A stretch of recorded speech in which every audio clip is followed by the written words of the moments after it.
आजम अब जेल से बाहर आएंगे, बर्क जेल के अंदर जाएंगे। आजम को मिली ढील, जियाउर रहमान बर्क की बढ़ी मुश्किल। 2027 से पहले अखिलेश का गैंग 8 नेस्तो नाबूद कर देंगे आजम।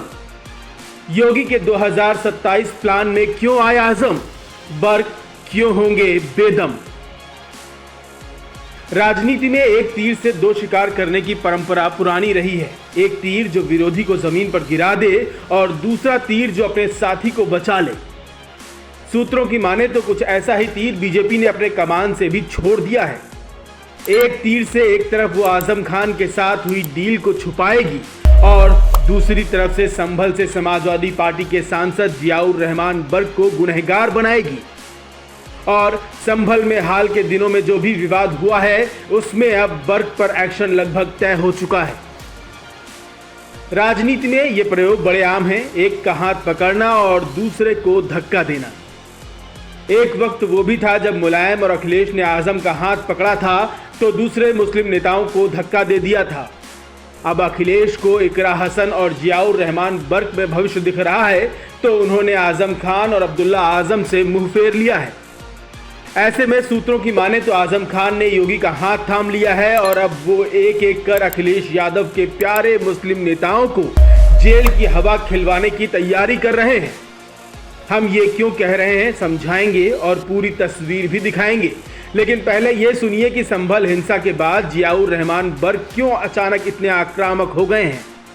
शाहबुद्दीन साहब हो, अतीक अहमद साहब हो, मुख्तार अंसारी साहब हो, जो उनके साथ में जो सूरत हाल हुई है कोई उनको भूल नहीं सकता।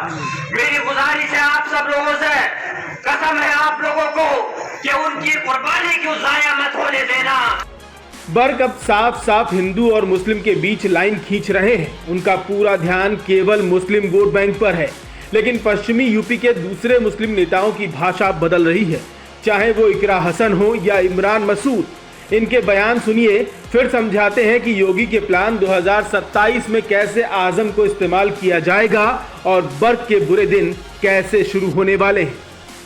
अगर 10 दिन मीट नहीं खाएंगे तो मुझे नहीं लगता कि कोई फर्क पड़ेगा, इसलिए ठीक है, कौन फर्क लंबा चौड़ा इसके अंदर। शामली से प्रयागराज तक और शामली से वैष्णो देवी तक नई ट्रेनों के चलाने की मांग क्षेत्र के लोग लंबे समय से करते आ रहे हैं।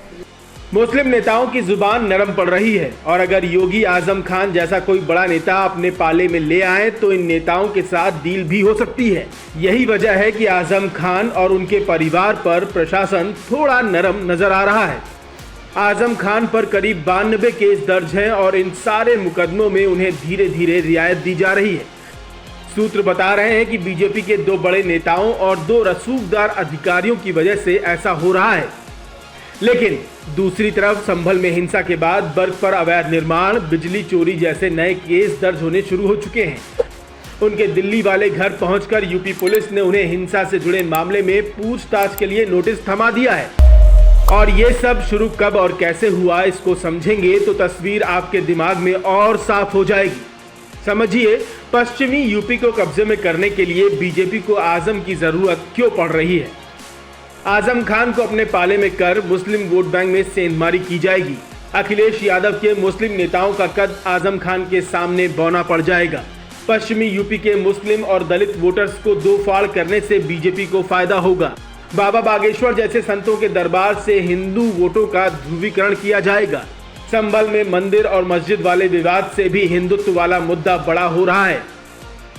सूत्रों की माने तो बीजेपी को अपने बड़े प्लान की कामयाबी के लिए फिलहाल आजम खान की दरकार है। आपको याद दिला दें कि आजम खान ने 10 दिसंबर को जेल से चिट्ठी लिखकर अखिलेश से अनदेखी की शिकायत की और 30 दिसंबर से उन्हें और उनके परिवार को रियायतें मिलनी शुरू हो गईं। दूसरी तरफ बर्क और उनके परिवार पर मुश्किलें टूटनी शुरू हो गईं। तो क्या इस सब के पीछे आजम खान की रणनीति काम कर रही है?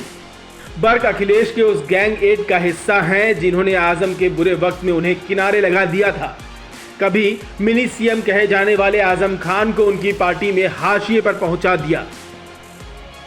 आजम अब योगी से डील करके शायद उसी ताकत का एहसास फिर से करना चाहते हैं। बहरहाल आजम खान को मिल रही रियायत का मसला समझिए। आजम खान के खिलाफ शत्रु संपत्ति वाले केस में परिवार को राहत मिल गई है। आजम को ओएसडी अफवाक की भी जांच हो रही थी तो विवेचना अधिकारी ही बदल दिया गया। नए विवेचना अधिकारी राधाकृष्ण द्विवेदी थे, जिन्होंने आजम और करीबी लोगों को क्लीन चिट दे दी। विवाद बढ़ा तो इन्वेस्टिगेटिव ऑफिसर की जांच के लिए भी आईपीएस मंजिल सैनी की अगुवाई में कमेटी बनी। इस पूरे विवाद में सबसे बड़ा ट्विस्ट तब आया जब 30 दिसंबर को, यानी चिट्ठी लिखने के 20 दिन बाद, इस जांच को बंद कर दिया गया। अब इसे क्या कहेंगे, सोचना तो चाहिए। अगर आजम खान और योगी आदित्यनाथ के बीच कोई सीक्रेट डील हो चुकी है तो फिर अखिलेश के उस गैंग 8 का क्या होगा जिसने आजम को बुरे दिन दिखाए। सोचिए, बर्क का क्या होगा जो आजम को पहले से ही अपना दुश्मन मानते हैं। क्या बर्क के घर बुलडोजर पहुंचने वाला है? उत्तर प्रदेश में करवट लेती मुस्लिम राजनीति पर आपकी क्या राय है, हमें कमेंट करके जरूर बताएं।